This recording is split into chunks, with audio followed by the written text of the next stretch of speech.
इतना से ही काम चल जाएगा। इसका जो एप्लीकेबिलिटी है इसकी वो काफी है, इसको हम लोग देख सकते हैं। रिसर्च मेथोलॉजी में जो सिलेबस आप लोगों ने देखा होगा, तो उसमें बेसिक से टाइप्स ऑफ रिसर्च, और उसके बाद फिर R&D जो यूनानी में क्या पॉसिबिलिटीज हैं, और उसके बाद फिर अलग जो टूल्स होते हैं रिसर्च मेथोलॉजी के, कि क्या उसके हाइपोथेसिस क्या होगी, फिर हम क्या वेरिएबल्स होंगे उसके, क्या उसमें डिफरेंट टाइप्स ऑफ एप्लीकेबिलिटी और साथ में टूल्स उसके इस्तेमाल कर सकते हैं रिसर्च मेथोलॉजी में। वो तो खैर हम लोग कंटिन्यूसली लेंगे इंशाल्लाह। आज इंट्रोडक्टरी पार्ट पे मैं शुरू कर रहा हूँ। तो आप लोगों ने भी सोचा होगा व्हाट डज इट मीन्स, बहुत सारी डेफिनेशंस मिलेंगी, लेकिन अगर उसको थोड़ा सा समराइज करेंगे आप कि रिसर्च मेथोलॉजी रिसर्च है क्या, तो एक जो बात कलेक्टिवली आएगी वो दो वर्ड आएगा, सिस्टमिक एंड साइंटिफिक। थोड़ा एडिशनली आएगा logic. Systemic and scientific process of answering the questions about facts, यानी जो सच है, जो हैपनिंग्स है उसके अलावा, and the relationship between the facts, मतलब दो जो चीजें हो रही हैं या दो से ज्यादा वेरिएबल्स हैं उसके बीच का जो कनेक्शन है, रिलेशनशिप मेंटेन करना या एस्टैब्लिश करना, ये रिसर्च कहलाता है। तो समरली आप देखेंगे तो इसमें एक वर्ड आया सिस्टमेटिक। दैट मीन्स कि चीजें बिल्कुल एक करके होनी चाहिए, रेंडमली कोई चीज ना आ जाए। जैसे आप रिसर्च कर रहे हैं, आपने सबसे पहले डाटा इकट्ठा कर लिया, आपने हाइपोथेसिस बाद में बताई, आपने हाइपोथेसिस की टेस्टिंग बाद में की, तो इस वजह से आपको थोड़ी सी प्रॉब्लम हो सकती है। तो इसलिए सिस्टमेटिक वर्ड कहा गया कि स्टेप बाय स्टेप जब आगे देखेंगे आप क्या क्या स्टेप्स होते हैं उसमें, जो थॉट्स आए आपके मन में, प्रॉब्लम जो क्रिएट हुआ आपके मन में, वो कैसे होगा, फिर हाइपोथेसिस को टेस्ट आप कैसे करेंगे, फिर किस तरह आप लिटरेचर रिव्यू ले जाएंगे, डाटा किस तरह इकट्ठा करेंगे, फिर रिजल्ट कैसे आप ओरिएंट करेंगे, उस रिजल्ट ओरिएंटेशन से पहले मेथड्स क्या क्या आप लगाएंगे, कहाँ कहाँ से इनपुट्स आपको आएगा, that all about the systematic. And दूसरा है साइंटिफिक। साइंटिफिक एक टर्म है जिसमें बहुत ज्यादा मोनोपोली चलती है, जबकि ये कोई किसी की मिरास नहीं है। बहुत मोनोपोली अपने अपने ढंग से, जैसे आप एलोपैथिक मेडिसिन को समझेंगे, उनके मन में वहां भी बहुत क्लियर डेफिनेशन नहीं साइंटिफिक का मतलब क्या है। जो मुझे समझ में आता है उसमें ये कि वो चीजें जो बहुत इजीली आपको समझ में आते हैं, जो चीजों को आसान करें, साइंस इसीलिए आया है आसान करें। और ये टाइम टू टाइम जो एरा चेंज होता रहा है उसमें इसकी डेफिनेशंस, इनके टूल्स, इनके जो प्रोसेस है जो साइंस को समझने के, वो अलग अलग जो है वो बदलते रहे। ठीक है, तो इसमें साइंटिफिक में बड़ा घबराना नहीं है। जैसे हम देखेंगे कि उस वक्त जब रिसर्च हो रहा होता था एंशिएंट दौर में, उस वक्त साइंस के टूल्स क्या थे, अब क्या इस्तेमाल है। अब का साइंस मोर ओवर ये आपको मशीन बेस्ड हो गया है, ज्यादातर हम टूल्स का उसका इस्तेमाल हम ज्यादा करते हैं। तो वो तो खैर डेफिनेशन चेंज होती रहती है। एंड बेसिक चीज एक और आती है, वो कहलाती है लॉजिक। मतलब वो चीज जो आपको समझ में आए, कोई चीज एकदम रैंडमली और इररेलेवेंट कोरिलेशंस ना हो। तो ये तीन चीज आप ध्यान में रखें। वैसे तो 10-12 सारी आपकी डेफिनेशंस मिलेंगी, और उसमें systematic, scientific and logic. Systematic में एक बात समझ में आती है कि अगर दस्तरखान से लेके और आप ओटी में भी रहते हैं तो कैसे चीजों को सिस्टमेटिकली आप मैनेज करते हैं, तो वो आपको, या कोई भी वर्क आप स्टार्ट करते हैं तो that it's all about the A to Z। मतलब ऐसा नहीं कि पहले M आ जाएगा बीच में और कूद के सारी चीजें हो जाएंगी। तो ये चीजों को आसान करना, ये क्यों रिसर्च हम करते हैं, वजह सिर्फ होती है कि हम चीजों को समझने इजिली और उसकी एप्लीकेबिलिटी को बढ़ा सकें, उनको ज्यादा रेंडमाइज करके लोगों पे हम उसको जनरलाइज कर सकें। तो ये तीन चीज आपको ध्यान में रखना है। रिसर्च अगर वर्ड की आप बात करेंगे, कि research word, just a minute, research अगर वर्ड की बात करेंगे तो बहुत सारे सिनोनिम्स मिलेंगे आपको इस पे। अभी मैं कुछ सिनोनिम्स का जिक्र करूंगा आपसे, लेकिन बेसिकली जो ये वर्ड रिसर्च आप सुन रहे हैं ना, ये एक फ्रेंच वर्ड से बना है, दो फ्रेंच वर्ड से। यानी फ्रेंच के जो लैंग्वेज है फ्रेंच, उसमें रिसर्च और एक वर्ड आता है रिसर्चियर, जो दो वर्ड से बना है, री प्लस सर्चियर, मतलब दोबारा रिसर्च जो बना है। और ये वर्ड जो ओरिजिन हुआ है वो 77, यानी कि 16वीं सदी का ये वर्ड है रिसर्च। अब पॉइंट ये आता है कि क्या 16वीं सदी से ही रिसर्च स्टार्ट हुआ? तो आप खुद जानते हैं, आपने भी हिस्ट्री ऑफ मेडिसिन पढ़ा होगा, या फिर यूनानी की कम से कम हिस्ट्री तो पढ़ी होगी, जिसमें 4-5 तिब आपने पढ़ा होगा। चाइनीज तिब पढ़ा होगा आपने, बाबली आसुरी तिब पढ़ा होगा आपने, आयुर्वेदा पढ़ा होगा आपने, फिर यूनानी तिब पढ़ा, मॉडर्न मेडिसिन के बारे में पढ़ा। तो रिसर्च 1557 से ही स्टार्ट नहीं होता है, बहुत पुरानी कहानी है। और इवन के जो इस्लामिक क्लेम्स हैं, उनका ये कहना है कि पहली जो डेथ हुई थी आदम इस्लाम के बच्चों ने, जो फिर वो दिमाग लगाया था किस तरह से इसको कौवे से सीखा कि इसको किस तरह से दफन करना है, वो इनिशियली वो रिसर्च का पहलू था। खैर, कुछ वर्ड्स हम देखेंगे सिनोनिम जो इस्तेमाल होते हैं। एक वर्ड होता है इल्हाम। कहते हैं ना, आप इल्हाम आया तुमको, क्या किसी कहते हैं तुमको कैसे पता चलेगा, how you come to know that. तो ये भी एक वर्ड है जिसमें यूनानी में आप देखेंगे इल्हाम के थ्रू भी बैठे बैठे कुछ चीजें आपको मन में आया कि नहीं ऐसे होना चाहिए, and you have tried that, और उसका रिजल्ट आ गया, आपने फिर उसको जनरलाइज कर दिया। तो ये आपकी सबसे ज्यादा ब्रेन का इस्तेमाल होता है जब आप टूल्स आपके साथ नहीं होते हैं, आप सोचते हैं और वो आता है। इसी तरह एक वर्ड आया होगा इल्का। इल्का के साथ साथ और भी वर्ड एक जुड़ता है, आप लोग देखेंगे कि थोड़ा सा सूफी पहलू उसमें जोड़ सकते हैं आप, कि इसमें कुछ वर्ड है जैसे वही। इसमें एक वर्ड है जैसे आपको कि वही उतरती, आप सुना होगा इल्हाम इल्का के अलावा। तो ये जो सूफियाना टर्म इसको इस्तेमाल करता है उसमें कहा गया है इल्हाम एक जनरल आदमी को आता है, इल्का थोड़ा सा सूफी टाइप के लोग जो अल्लाह के ज्यादा करीब होते हैं, वो रिसर्च कर रहे होते हैं, अपने सोच वो फिक्र में लगे रहते हैं, उनको आता है। और जो वही है वो नबियों से जुड़ी हुई है, उसका जो दर्जा उसमें सूफीज्म में कहा गया है। तो वही से जुड़ी बड़ी बात है कि कहा जाता है कि मेडिसिन की जो ओरिजिन हुई है वो ओरिजिन इदरीस अलैहिस्सलाम से आई, जिसको आप हरमस बोलते हैं। और उनको सबसे पहले डायरेक्ट अल्लाह ताला ने इसका इल्म दिया कि किस तरह से आपको दुनिया में मेडिसिन इस्तेमाल। तो ये एक हिस्टोरिकल इस्लामिक पहलू। इस तरह एक वर्ड आता है क्यास, गेस, आप लगाते हैं कि शायद ऐसा हो सकता है। फिर थोड़ा सा और रिफाइंड वर्ड उसके लिए आया तजर्बा, ये भी इसके सिनोनिम्स हैं। एक इंग्लिश में आप सुनेंगे एक्सपेरिमेंट्स या एक्सपेरिमेंटेशंस बहुत ज्यादा इस्तेमाल होता है, एग्जैक्ट नहीं है, थोड़े सिनोनिम्स के तौर पे सब सारी चीजें इस्तेमाल होती है। एनालिसिस, ये भी एक रिसर्च के लिए जब वर्ड आता है तो आपको लगेगा कि हाँ something is being told about the research. Okay? इसी तरह से एक वर्ड आता है टेस्टिंग। कोई चीज को आप जानने के लिए उसकी टेस्ट करते हैं, उसको प्रोसेस से गुजारते हैं, तब जाके आपको रिसर्च उसका फैक्ट मालूम होता है। एक्सप्लोरेशन, किसी भी चीज को डिटेल में बताना, ये भी एक सिनोनिम्स के तौर पे इस्तेमाल होता है रिसर्च का। एंड एक होता है फैक्ट फाइंडिंग। अभी फैक्ट चेक करके टर्म्स जो है इंटरनेट पे बहुत ज्यादा चल रहा होगा, आप लोगों ने सुना होगा। कोई एक एजेंसी है, एक ऑनलाइन एजेंसी है, न्यूज एजेंसी है, जो फैक्ट चेक करती है सारे जितने भी आपको वायरल वीडियोस या ये सारे जो है झूठी यानी फॉल्स खबरें होती है, उसको चेक करने के लिए होती है, फैक्ट चेक करके होते हैं। अल्ट न्यूज है, जिसको जुबैर साहब हैं, उन्होंने दिल्ली के हैं, वो उन्होंने इसको जो है वो तैयार किया। ये पूरे वर्ल्ड में इसका, आप जब कभी रवीश को देख रहे हो देखते हैं कि बार बार वो जो है वो फैक्ट चेक करने के लिए किसी भी वायरल न्यूज के लिए वो बुलाते हैं किसी एक्सपर्ट को, तो उसमें उसी से मतलब आई एम के अल्ट न्यूज से ही बुलाते हैं, ठीक है। इसलिए fact finding is itself is a word which is referring as a research. लगता है कि कुछ रिसर्च करके चीजें आई। इन्वेस्टिगेशंस, ये भी एक टर्म्स हैं, जैसे एक्सपेरिमेंट आपने देखा, जो सिनोनिम्स के तौर पर इस्तेमाल होता है जब भी रिसर्च की बात होती है। तो ऑब्जर्वेशन, ऑब्जर्वेशन ये आप सोचें बहुत बड़ी चीज है, आगे इसके बारे में बात करेंगे। ऑब्जर्वेशन, आप ऑब्जर्व कर रहे हैं चीजों को, ये अपने आप में एक रिसर्च है। फिर उसको फाइंडिंग्स को लिखना। और एक लीस्ट आप जानते हैं कि एक बड़ा हिंदी का वर्ड इस्तेमाल होता है इसके लिए, अनुसंधान। अनुसंधान, अभी देखिए आयुष 64 एक ड्रग लॉन्च हुई है, कल ही परसों लॉन्च हुई है, बड़ी ड्रग है, उसके बारे में करेंगे बात आएगी। खैर ये सब तो खैर इनकी टर्मिनोलॉजीज हो गई कि क्या क्या इसमें टर्मिनोलॉजी इस्तेमाल होते हैं। रिसर्च के बारे में आपने सुना। वहीं अगर रिसर्च मेथोडोलॉजी के बारे में आप जानना चाहते हैं, what is research methodology. Research का आपने देखा कि सिस्टमेटिकली और साइंटिफिकली या लॉजिकली कोई चीज को जानने की कोशिश, या दो वेरिएबल्स के बीच में रिलेशनशिप को स्टैब्लिश करने की कोशिश, एक्सप्लोरेशन, बहुत सारी नई न्यू थ्योरीज को निकालना, रीटेस्टिंग करना, ये वर्ड अपने आप में रिसर्च है। Sir already things are there in the space, there in the ब्रह्मांड, and you are just going to establish a relationship between the hypothesis and the fact. तो यही रिसर्च है।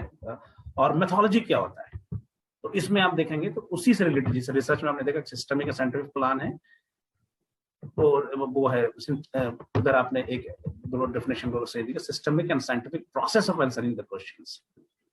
और यहाँ अगर जब मेथोलॉजी देखेंगे तो systemic and scientific plan for conducting the research, इसमें भी वही वर्ड आएगा, सिस्टमेटिक, साइंटिफिक।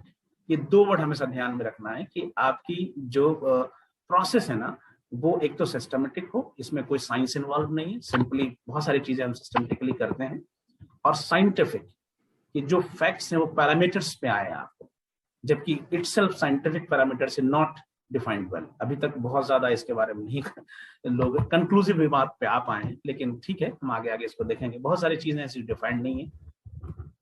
इन सारे सिनोनिम्स के बाद मैं आपसे पूछना चाहता हूँ, आप लोग अगर अभी वीडियो ऑन कर सकते हैं या फिर ऑडियो ऑन कर सकते हैं, what your objectives of research? आपका क्या ऑब्जेक्टिव, क्यों आप रिसर्च करना चाहते हैं, क्या सोच के आपने एमडी में रिसर्च किया, टॉपिक्स लिए, कोई वजह है तो बताना चाहेगा? आपका ऑब्जेक्टिव क्या है? थोड़ा सा टू वे कर लेते हैं, कुछ क्वेश्चन आंसर हो जाए, अदरवाइज मोनोटोनी होगी तो आप लोग को नींद आ जाएगी। Have you ever thought about that? Anyone? Unmute करके बोल सकते हैं। अकॉर्डिंग जैसे अब यूनानी सिस्टम में, हेलो जी जी सुन रहे हैं आपको। हेलो जी बुशरा आप बोले। अस्सलाम वालेकुम सर। Yes sir. तो जैसे ओल्ड यूनानी सिस्टम में अरब के तरफ से और ईरानियों की तरफ से, और जितने भी वो एंशियंट फिजिशियन है, उन्होंने आके बहुत सारी चीजें उस टाइम ख्यास और तजुर्बे के लिहाज से लिख दी है, और जो कि आके अभी की मॉडर्न वर्ल्ड उसको नहीं मानती है। और इस वजह से अभी मॉडर्न हम लोग को रिसर्च करना जरूरी है, ताकि हम लोग उसको एक्सप्लोर कर सकें और आगे दुनिया के सामने उसको स्टैंडर्डाइजेशन करके उसको प्रूव कर सके कि वो मेडिसिन भी वर्क करती है। इसीलिए रिसर्च करना जरूरी है मेरे ख्याल से। आपने क्यों चूज किया, आपका पर्सनल ऑब्जेक्टिव्स क्या है, why you have chosen research, क्यों एमडी करना है आपको? So first thing is MD का मेरा main objective लाइन के पहली बात तो है कि गवर्नमेंट जॉब के लिए it is very important, MD करना for government job it is very important. And second thing is plain UMS या यूएमएस प्लेन मतलब सिंगल यूजी डिग्री की उतनी वैल्यू नहीं आजकल के तो वर्ल्ड। फॉर दैट रीजन दो चीजें, वन फॉर गवर्नमेंट ताकि हम लोग को स्कोप कर सके, and second is plain not worth, मतलब एमडी वगैरह तो थोड़ा वैल्यू ज्यादा हो जाता है। Thank you. नेक्स्ट, और कोई फहद बताना चाह रहे थे आप?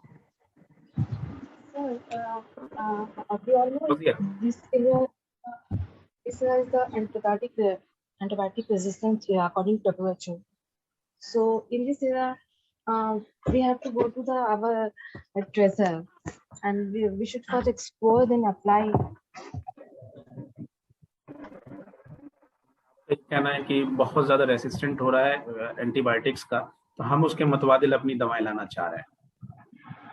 जी ओके, नेक्स्ट एनीवन बताएं, थोड़ा सा ओपन रखें। मेन पर्पस रिसर्च का मेन पर्पस ये है कि जो यूनानी के हाइपोथेसिस है उनका साइंटिफिक वैलिडेशन दिया जाए। Just a minute, we are not talking about the purpose. What is your objective to choosing the research? MD करने का आपका क्या objective है, मतलब रिसर्च करने का? मुझसे कहा जा रहा है तनवीर आपसे ही। मैं बोलूं सर? जी जी तनवीर आप बोले। जी अस्सलाम वालेकुम सर। हम लोग यूजी हैं, तो हमने यूनानी में अपने 5.5 साल दिए हैं, तो हम यूनानी सिस्टम को और अच्छी तरह समझने के लिए it's very mandatory that we get the higher qualification in form of MD. So this is the main reason behind pursuing MD, and more tactfully or systematically understand the Unani system and do for something Unani system. Okay, good. Next. So अस्सलाम वालेकुम। आप लोग video on करके बात कर सकते हैं, better to have थोड़े से कॉन्फिडेंस आएगी बात करने में। हम लोग ऐसा नहीं कि यूजी क्लास बच्चों की तरह रह रहे हैं, आप अपनी बात रखिए, डिस्कशन क्लास होनी चाहिए। यस समीउल्लाह। जी अस्सलाम, हाँ जी अस्सलाम वालेकुम। हाँ सर, मेरा एम जो ये है कि हम लोग जब यूएमएस करते हैं तो हम लोग वही चीज़ों को पढ़ते हैं जो चीज़ें लिखी होती है, और शायद वो कॉन्फिडेंस नहीं आ पाता है। लेकिन जब हम हिंदी में जाकर किसी चीज़ का रिसर्च करते हैं तो हम ह्यूमन बींग्स के लिए हम क्या बेटर कर सकते हैं, और वो जो चीज़ें जो हम करते हैं वो मुझमें वो चीज़ें कॉन्फिडेंस लेवल आ जाए उस चीज़ को लेकर के। इसीलिए रिसर्च करके हम चीज़ों को खुद से जान सके कि ये कितने बेनिफिशियल है, और इस वजह अगर हम मुझे उस चीज़ का कॉन्फिडेंस होगा तो हम लोगों को बेहतर तरीके से ट्रीट कर सकते हैं। जो लोग बोल रहे हैं ना वो अपना म्यूट कर लें खुद को, दिक्कत नहीं होगी। ओके नेक्स्ट, और कोई बताएंगे? Sir hello sir. बना गो अहेड। Sir hello. अभी टॉपिक डिसाइडेड नहीं है कि क्या करना है, लेकिन रिसर्च का जो ऑब्जेक्टिव है मेरा ये है कि कुछ ऐसा रिसर्च हो कि मतलब टॉपिक ऐसा हो या रिसर्च वर्क ऐसा हो कि आने वाली जनरेशन के लिए वो लोकल मतलब जो कॉमन पब्लिक है उसके यूज में आ सके। मतलब ऐसा नहीं कि सिर्फ रिसर्च वर्क कर लिया 3 साल में और फिर हमने अपनी थीसिस सबमिट कर दी और वो फाइल बन के खत्म हो गई। कुछ ऐसा सर कि उससे नॉर्मल पब्लिक का फायदा हो, चाहे वो किसी भी फील्ड में हो या किसी चाहे मेडिसिन से रिलेटेड हो या किसी कोई ब्रेक थ्रू टेक्नोलॉजी निकल रहा है या कोई मेडिसिन वैसा हो, तो अगर वहाँ फायदा हो रहा है और आने वाली जनरेशन पे सर उसका काम हो सके। ऐसा नहीं कि सिर्फ मैं बस उसको स्टार्ट कर दूं, आने वाले में उसमें और ज्यादा काम हो सके और ज्यादा टेक्नोलॉजीज या जो भी इजाफा हो और उसका फायदा सर कॉमन मैन को मिले। वो जस्ट अगर ऐसा हो जाए तो सर मतलब है कि रिसर्च वर्क का मतलब हम कहेंगे कि हाँ सर सक्सेसफुल हो गया है। अगर कॉमन मैन तक नहीं पहुंच रहा है या उसका जो फायदा है वो नॉर्मल पब्लिक तक नहीं हो रहा है, उसका वैसा कुछ नहीं हो रहा, तब तो सर कुछ फायदा नहीं है रिसर्च करने का मेरे हिसाब से सर।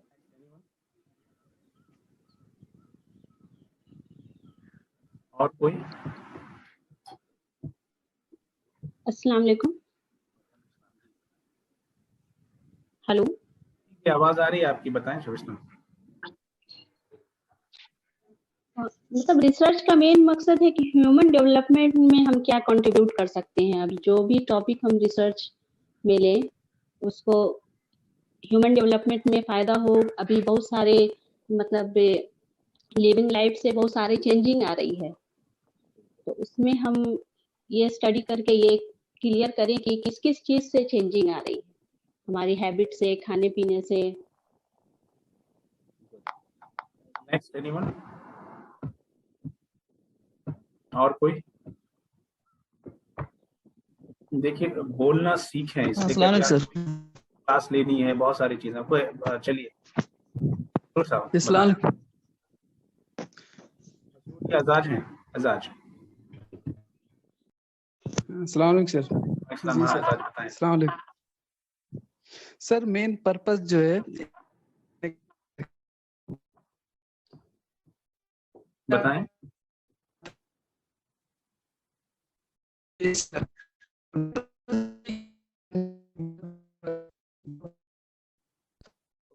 कोई बताएं। आजाज की आवाज क्लियर नहीं है, टाइम बहुत कम है क्लास में। कोई दूसरा बताए। आप लोग थोड़ा सा फौजी वाला अच्छे सर। हाँ बताएं। शमीम बता रहे, कौन बताया? जी शमीम जी बताएं। अस्सलाम सर। मेरे ख्याल से रिसर्च जी सर इसलिए कराया जाता है। नहीं कराया रिसर्च हम करना चाहते हैं। हम रिसर्च इसलिए करना चाहते हैं। हाँ जी, मेरा रिसर्च का मकसद ये है कि कम से कम दवा में कम लोगों को अच्छी सेहत हम कैसे प्रोवाइड कर सकते हैं, और वो भी हम जैसे यूनानी है तो यूनानी में हम कम से कम जैसे ड्रग्स केमिकल कम केमिकल यूज कराएं, और नेचर तरीके से हमारे बॉडी नेचर है, नेचर को एक्सेप्ट ज्यादा करता है, तो नेचर के अकॉर्डिंग हम ऐसा कुछ रिसर्च करें जो कम से कम घरेलू चीज या नेचुरल चीज को यूज करके हम मॉर्बिलिटी या मोर्टिलिटी रेट को कम कर सकें और अच्छी सेहत लोगों को प्रोवाइड कर सकें बनिस्बत हम एलोपैथी के। Next anyone? सब ये है। हेलो सलाम सर। वालेकुम। हाँ मसरूर बताएं आप।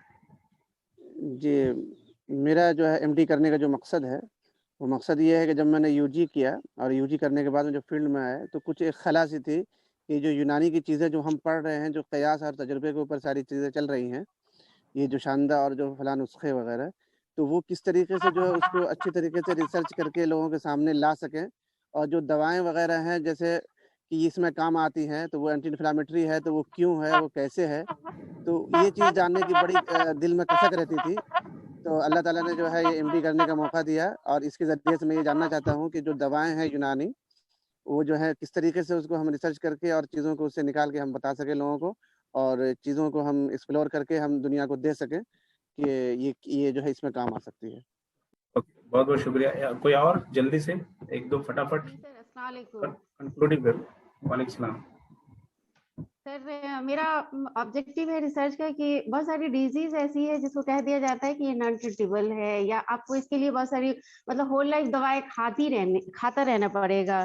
तो हम वैसे इसीलिए रिसर्च करना चाहते हैं, देखना चाहते हैं कि ऐसा क्या है, जो ऐसा क्यों कहा जाता है, क्या इसका सच में मतलब इलाज नहीं है, या यूनानी के थ्रू या दूसरे पैथी जो कह चुकी है हम अपने पैथी के थ्रू मतलब उसमें इलाज ला सकते हैं या नहीं ला सकते हैं। मेरा मेन पर्पस रिसर्च का यही है। और कोई? Thank you. Anyone else?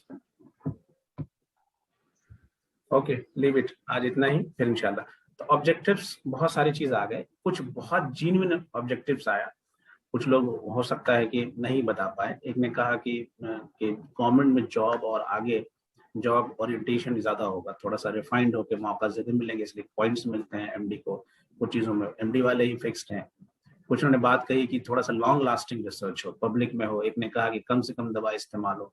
और एक बेहतरीन बात आई कि ह्यूमन रिसोर्स जो है ना, उसको थोड़ा इक्विप्ड करें, ताकि ज्यादा से ज्यादा जो इनएविटेबल या फिर ऑनगोइंग आपको प्रॉब्लम्स हैं हेल्थ को लेके, डिजीज फैल रही है, उसको कर सकें। और मसरूर का जो आंसर आया, ये थोड़ा सा ये भी कि खुद ये रिसर्च इंस्टीट्यूट के अधीन काम कर रहे थे लखनऊ में, फिर उन्होंने इसको चूज किया, एक जॉब थी अच्छी खासी। खैर बहुत सारी चीजें हैं और बहुत जेन्युइन आंसर होता है, बोलते वक्त हो सकता है हम नहीं भी बता पा रहे हैं, लेकिन हम देखेंगे कि रिसर्च के जो ऑब्जेक्टिव्स हैं वो हमारे ऑब्जेक्टिव से मेल खाता है। पहले तो बेसिक जो ऑब्जेक्टिव्स उस पर हम बात कर लें।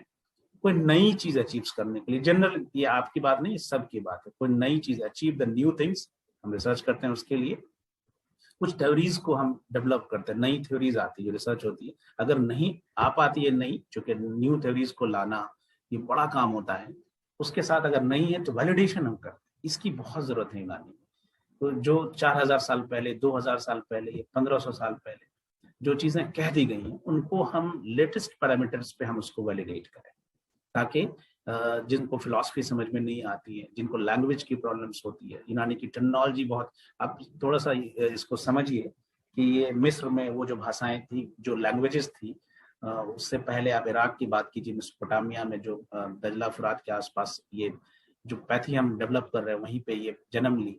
वहाँ क्या लैंग्वेज रही होंगी, वो सारी लैंग्वेज अब दुनिया में नहीं है। हैब्रियो को तो इजराइल ने जिंदा कर लिया, वो चल रही है। उसके बाद ये फिर यूनान ने इसको, ग्रीस ने इसको, लैटिन में इसको, लैटिन जो वर्ड है उसमें इनको किया। फिर आप देखिए कि वहां से अरब में गई, लैंग्वेज का डिफरेंस आया, वहां पर्शिया था, अरबिक थी, और भी कुछ एक्सटेंड लैंग्वेज हो गई।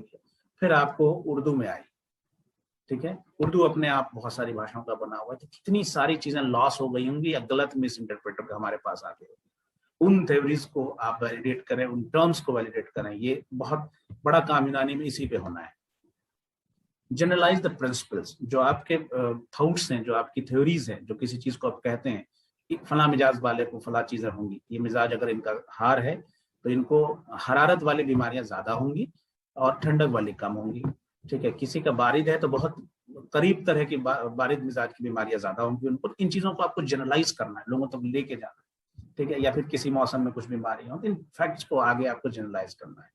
अब फिर दो वेरिएबल्स के बीच में कोई कह रहा हो जैसे आपको कि जैसे ही ठंडी आती है आपको जोड़ के दर्द बढ़ जाते हैं, या फिर पूर्वा हवा बहती है तो जोड़ के दर्द बढ़ जाते हैं, जॉइंट्स पेन बढ़ जाते हैं। तो you have to I mean कि have establish a relation between all those variables. एक है कि दर्द का बढ़ जाना, एक है उसका रिलेशन विद द एयर की डायनेमिसिटी से या फिर वेदर के चेंजिंग से। तो इस तरह के बहुत फैक्ट्स हैं कि फला दवा आपने ली और इसका ये असर आया, पेट के लिए दवाएं यूज कर रहे हैं, आपको ब्रेन पे असर कर रहे हैं। तो दीज आर द वेरिएबल्स जिसको आपको रिलेशनशिप को मेंटेन करना। यूनानी में इसका भी बड़ा रोल है। बहुत सारी चीजें कह दी गई हैं, लेकिन उसके मैकेनिज्म बहुत ज्यादा डिटेल में हमको एक जगह नहीं मिलती हैं, लेकिन हमको खोज के वहां है जहां नहीं मिलना चाहिए, ठीक है, इस वजह से हमको नहीं मिल रहे हैं। तो इन चीजों को, थ्योरीज को, फैक्ट को एक जगह बिठाना, उनके बीच रिलेशन तय करना है, इसके लिए रिसर्च करते हैं। और एक जो बात अभी आप लोगों में से आई थी, getting degree to get better job opportunities, एकदम सीधी बात उन्होंने कही कि ताकि एमडी होने के बाद मुझे अच्छे से अच्छा जॉब मिले। प्रोफेशनल है, हम बात करेंगे इसकी कि हमें जॉब मिलना चाहिए, हम पैसे ज्यादा आए, नौकरी करें, ये सही बात उन्होंने कही। कुछ लोग ऐसे भी अनडिसाइडेड होते हैं, ऐसे ही पढ़ रहे हैं, बहुत अच्छे हैं पढ़ने में, नहीं एमडी करके भी देखते हैं, कुछ उसके बाद भी मन नहीं किया तो पीएचडी भी कर लेते हैं। तो ये मान के चलिए कि इन सारी चीजें जो आप देख रहे हैं ना, इसमें से मेरा भी कोई अचीवमेंट नहीं था एमडी करने। मेरा जो एमडी का पर्पस था गुस्से में हो गया कि देखा कुछ लोगों को कि वो डेली फ्लाउंट करना है, ये वो करना, तो मैंने कहा 2 महीना मैं भी देख लेता हूँ, या जैसे भी हो। तो बहुत सारी चीजें हो सकता है कि रिसर्च, अब तो बहुत ज्यादा चीजें आपके पास सामने हैं, तो आप इसको डिसाइड कर रहे हैं, अब बहुत आसानी है टेस्ट देने में भी, लेकिन उस वक्त थोड़ी सी चीजें गलत थी, या फिर बड़ा करके बहुत सारे रीजंस हो सकते हैं। जैसे कुछ लोग हमारे साथ अभी रिसर्च में जुड़े हैं यहाँ पे, वो ऑलरेडी गवर्नमेंट जॉब में है, आरबीएसके में है, एनआरएचएम में है, या फिर काउंसिल से आ गए। उनके रिसर्च का मतलब जो उनका जो ओरिएंटेशन होगा फ्रेश बच्चों से डिफरेंट होगा। उन्होंने अपने 5 साल 10 साल के जॉब में जो चीजें देखी होंगी, कहाँ पे यूनानी का इनपुट्स हो सकता है, कहाँ हम बेटर कर सकते हैं कम्युनिटी हेल्थ में, वहाँ जवाब भी आपने सुना होगा कि ह्यूमन रिसोर्स को और ज्यादा आप इक्विप्ड करें इन थ्योरीज से, ताकि जनरलाइज करें, आसान करें चीजों को और लोगों तक पहुंचाएं। तो ये एक लमसम ऑब्जेक्टिव है रिसर्च का। अच्छा, रिसर्च के बारे में जब आप सोचेंगे कि दुनिया में ऐसा नहीं है कि जो अभी जो 100-150 साल पुरानी जो आपको एलोपैथी आपके सामने है, उसने ही रिसर्च किया है, ऐसा आप भी जानते हैं, मैं भी जानता हूँ कि रिसर्च अभी की कोई चीज नहीं है कि जस्ट किसी ने उठा के किताब में लिख दिया। इवन कि जब एनाटॉमी की बुक, फिजियोलॉजी की बुक, मेडिसिन की बुक आप देखेंगे, सिर्फ आप गाइटन की बुक उठा के देख लें 20 साल पहले की और अभी देखें, तो ये 2 गुना मोटी होगी। मतलब जो प्रोसेस है, ये पूरा एक साइंस, मेडिसिन में खास के बहुत लेटेस्ट प्रोसेस, चूंकि डायरेक्टली बॉडी से डील करते हैं ना आप, तो ये पंक्चर होने के चांसेस नहीं है इसमें। आपको 100% एक्यूरेसी लाना पड़ता है सक्सेस के लिए। इस बात को राजी ने भी कहा कि आपकी कोशिश होनी चाहिए कि 100% लाइन की, जरूरी नहीं कि हर बार आप कामयाब हो। उसके लिए जरूरी है कि बहुत देर तक आप पेशेंट्स को देखें, बहुत दिनों तक आप तजर्बा करें इन चीजों को। वो बात आएगी यूनानी में कहाँ जिक्र आया है। तो रिसर्च जो है ना, वो थ्रू आउट द एजेस दुनिया में किस तरह से होता रहा, चीजें जो आपके सामने आई, उसकी थोड़ी सी झलक मैं आपको देना चाहता हूँ। इल्खा, ये इस तरह से बहुत सारे यूनानी में आप देखेंगे ना, जो यूनानी मेडिसिन जो आप देख रहे हैं, इसमें बहुत सारे ऐसे बुजुर्ग गुजरे जिनको एक मन में आया इस तरह की चीजें, या कोई इंसान था, तबीब था कि ऐसा करना है, कर दिया, और वो देखा, जब उसको टेस्ट किया तो वो सही निकला, फिर उन्होंने जो है उसको जो है वो उन चीजों को जनरलाइज किया और लोगों को उसका रिजल्ट मिलता चला गया। इसी तरह इल्हाम के बारे में हमने जिक्र किया कि कुछ लोग बहुत ज्यादा मेडिटेशन करते हैं, कॉन्सेंट्रेट करते हैं, रिलीजियस पीपल, या तबीब की बात जो खुसूसियत बताई गई थी उसमें बुकरात ने क्यों इसको, बुकरात से पहले तक ये कुछ खास लोगों तक था कि उनका ये था कि एक इंसान बहुत अच्छा हो, वही अच्छा तबाबत कर सकता है। तो वो बहुत थॉट्स प्रोसेस उनका बहुत स्ट्रांग था, इस वजह से उनको चीजें आती थी इल्हाम से, और फिर वो पेशेंट पे टेस्ट करते थे, वो सही निकलता था। ख्वाब का मामला, आपको लगेगा कि ख्वाब में कैसे, अगर आपने केमिस्ट्री पढ़ा है अच्छे से, तो बेंजीन का स्ट्रक्चर जो आया है उसमें आप देखा होगा, जो साइंटिस्ट था उसने रात में देखा कि 6 सांप जो है ना, एक दूसरे के कुछ जो उसकी टेल है अपने माउथ में दबा रखा, और फिर वो सुबह उठा, उसने स्ट्रक्चर बना दिया बेंजीन का, और आज तक वही स्ट्रक्चर बेंजीन का जो सबसे स्टेबल है एरोमेटिक स्ट्रक्चर, उसको माना जा रहा है। तो इस तरह के इजादात हुए हैं, इस तरह का रिसर्च हुआ है। इसी तरह से इब्ने अबू मरवान का मामला है, उसने कहा कि मैं जब तिब सीख ही रहा था तो बहुत ज्यादा उनको एक लूज मोशन, ये सारी चीजें हुई थी, तो उनके आंख में थोड़ी सी जलन हो गई थी, लग रहा था कि आंख वो खोल नहीं पा रहे, बहुत दिक्कत हो रही थी। रात में ख्वाब में उनको आया कि ऐसा करो तुम रोगने गुल, शरबत गुल जो है, गुल का शरबत जो है, उसको आंख में लगाओ। तो सुबह उठे, उनके अब्बा भी तबीब थे, उन्होंने कहा कि ऐसा ऐसा सपना देखा है मैंने। उन्होंने कहा ठीक, तुम अप्लाई करो, और उन्होंने इसको इस्तेमाल किया, वो सही हो गए।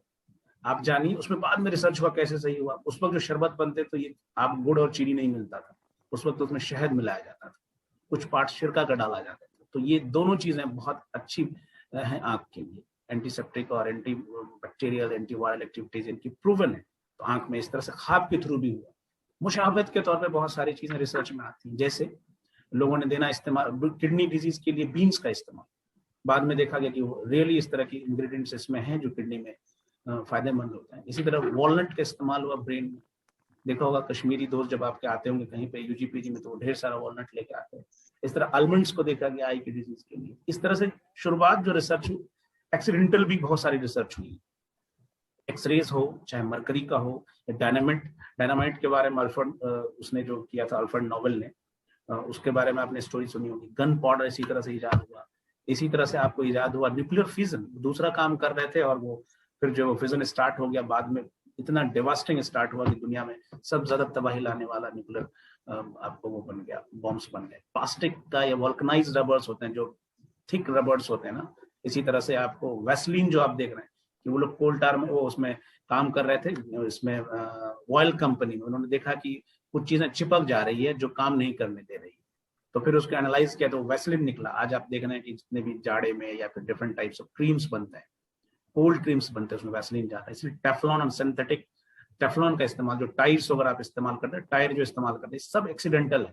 सिंथेटिक डाई का एक्सीडेंटल हुआ, सुपर ग्लू जो आप चिपकाने वाले देखते हैं, इसका एक्सीडेंटल आपका इस्तेमाल। इस तरह माइक्रोवेव का जो इस्तेमाल हुआ है, वो कुछ और देख रहे थे लैब में और उन्होंने फिर देखा कि अरे कुछ देर के बाद देखा कि जो चॉकलेट्स पड़ी वो पिघलनी शुरू हो गई, तो एनालाइज किया कि माइक्रोवेव्स ने काम किया। फिर आज के डेट में आप देखिए माइक्रोवेव कितना ज्यादा रिवोल्यूशनाइज कर दिया आपके कुकिंग प्रोसेस को।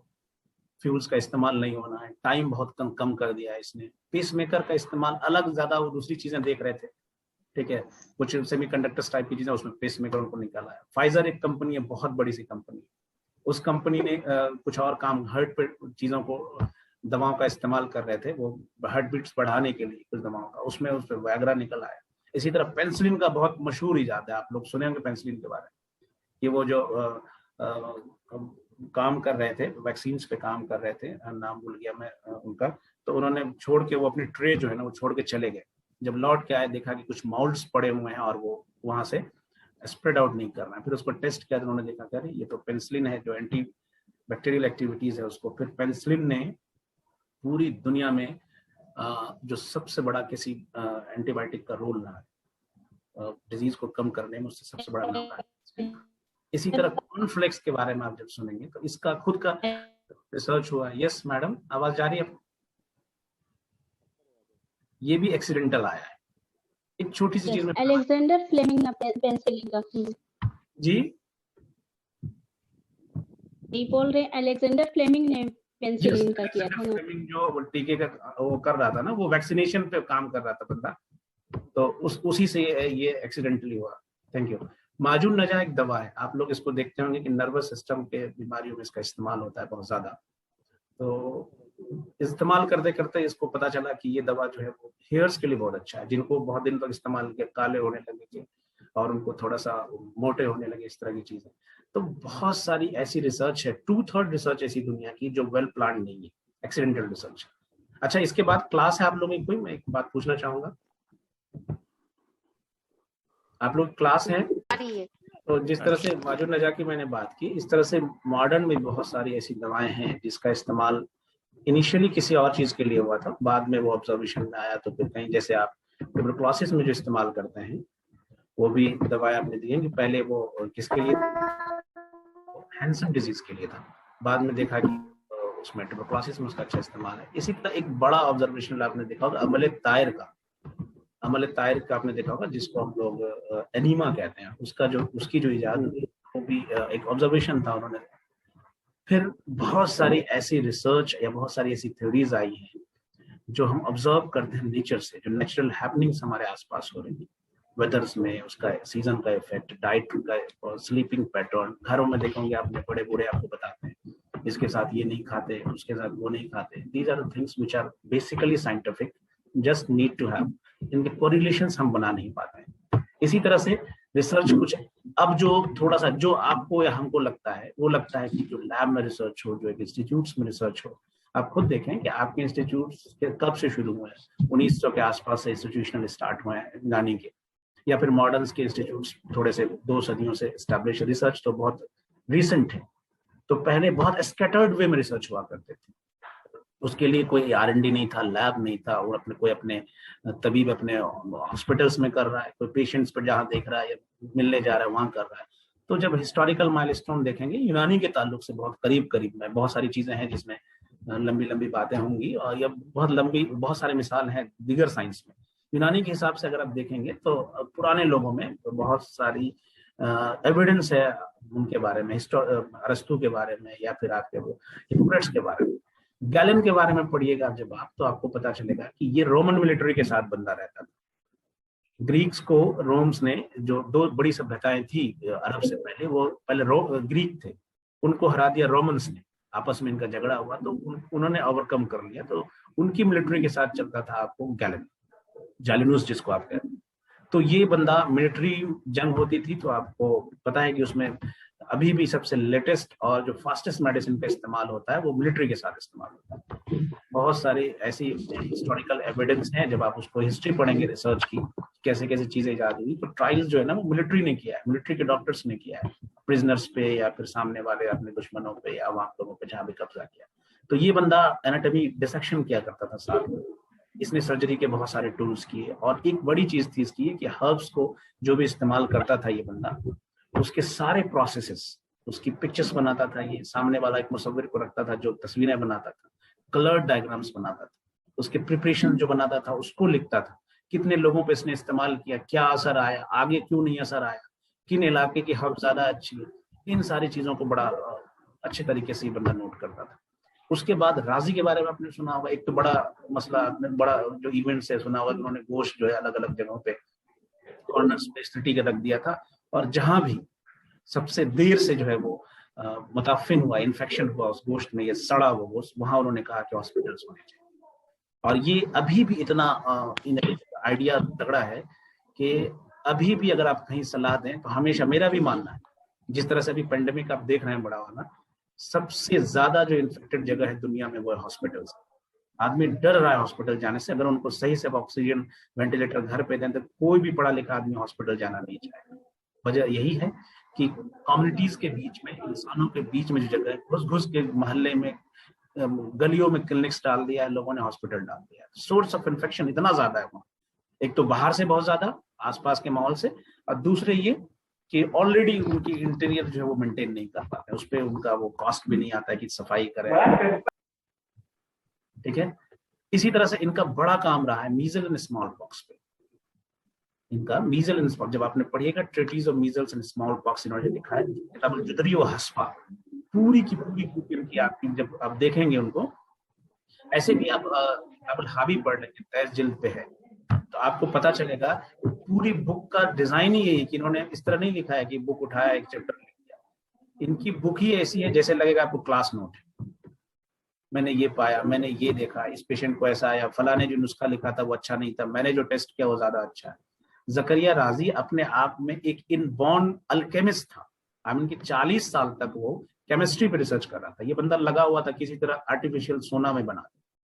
तो एक इवेंट आया, किसी ने कहा कि तुम कहाँ लगे हुए हो, ये एक इल्म तिब है, उसमें महारत करो तब तुम्हें पता चले। फिर वो लगा, और जब इनके बारे में पढ़िएगा अभी बेहतरीन है इस मामले में कि बहुत सारे हिस्टोरिकल इंपॉर्टेंस आपको पता चलेगा। तो राजी पहला वो बंदा था जो अपने हॉस्पिटल्स में लोगों को रिक्रूट करने के लिए टेस्ट लेता था। ऑल इंडिया पीजीटी से आप लोग आए, वहां राजी टेस्ट लिया कर रहा था। और फिर बहुत अच्छे अच्छे इनके कमेंट्स भी, जैसे इनका कहना था कि जो एक इनके हारून करके कोई वो थे, मासोया इनके एक थे, वो तबीब थे, उनको कहते थे, जिनको इन्होंने रिक्रूट किया था कि तुम नीचे के तबीब को रिक्रूट करो, तो वो बहुत हार्ड क्वेश्चंस बनाते थे टेस्ट के लिए तबीब को रिक्रूट करने से पहले। तो उसमें वो नब्ज बहुत पूछते थे, तो ये बहुत गुस्साते थे, कहते थे कि मैं भी तुमसे अगर नब्ज पूछ लूं तो तुम भी बहुत सारा नहीं बता पाओगे। ये मुमकिन ही नहीं कि इतनी सारी नब्ज एक तबीब को पता हो, इसलिए उनसे सीधी सीधी, जैसे नब्ज अजीम, नब्ज सुल्ब या मुतवातिर, 4-5 जो मेन चीज है उसको छोड़ के आप नीचे की चीजें तबीब से ना पूछें। जैसे इनका कहना था कि आप करोड़ा पे क्वेश्चन क्यों पूछते हैं इतना डीप, क्या किसी तबीब ने चख के देखा, क्या किसी ने उसको टेस्ट किया, क्या बहुत सारी चीजें आप, या फिर उसको आप मिला रहे हैं दूसरे फ्लूट से कंपेयर करवा रहे हैं। इस वक्त उन्होंने बात ये इशारा दे दिया था कि हमको टूल्स ऐसे डेवलप करें जिसमें नजरी मुआयना और जो हम कर रहे हैं ना उससे थोड़ा सा हम दूर जाए। खैर, तो राजी की बुक्स पढ़ेंगे आप, राजी की जो आप लिटरेचर पढ़ेंगे तो आपको दिखेगा कि सारी चीजें उन्होंने, जैसे पूरी जिंदगी उन्होंने पेशेंट के बीच में गुजार दी। अबू मरवान की एक बुक है, आप बुक पढ़ेंगे, किताब तैसीर। इस बुक की क्वालिटी ये है डॉक्टर शमीम, आप कुछ लिख रहे हैं स्क्रीन पे, प्लीज या तो मोबाइल सही जगह कर दें, आपको मन नहीं है तो आप रिजेक्ट हो जाए, कोई दिक्कत नहीं है, अटेंडेंस की समस्या नहीं है, आपकी बार बार जो है वो ऑडियो भी आ जा रही है। ओके, तो अबू मरवान जो है वो उसकी जब बुक पढ़ेगी, किताब ऐसी बहुत पतली है, मौलजात के हर बच्चे को, मौलजात के यूनानी के हर बच्चे को पढ़ना चाहिए, इसलिए कि तबीब की जो पहली गायत यानी जो पहली आपकी जो ऑब्लिगेशंस है वो पेशेंट देखना, बाकी रिसर्च वो एडिशनल चीज है। आप एमडी कर रहे हैं, आप कुलियात में कर रहे हैं, इसका मतलब थोड़ी कि आप पेशेंट नहीं देख सकते हैं, आप बीएमएस करके ही पेशेंट देख सकते थे। तो इस बुक को पढ़िएगा, ये बुक बहुत अच्छी बुक है, केस हिस्ट्री की तरह ये बुक लिखी गई है।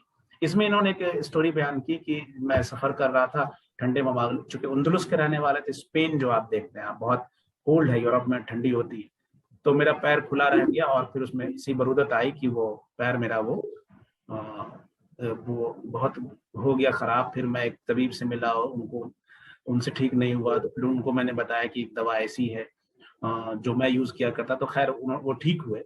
इस कॉन्सेप्ट पे एनआईएम में एक पेशेंट ठीक किया गया, पर्थीज डिजीज का पेशेंट, उसमें बरूदत इतनी लाहक हो जाती है कि उसका एसिटाबुलम जो है बाहर निकल जाता है, तो वो बंदा बार बार उसका एसिटाबुलम बाहर निकल जाएगा, तो वो वेट बेयरिंग नहीं होता है, उसका निकल जाता है। इस पे सुए बारिद सादा पे के कॉन्सेप्ट पे ठीक किया गया और बहुत ही हाईलाइट, एनआईएम के साइट पे आप जाएंगे तो वहाँ पे कुछ लिखा होगा कि हाईलाइटेड कुछ रिसर्च के बारे में बात होगी, जो चीजें हमने सही किया है वहाँ इसका आपको जिक्र मिलेगा।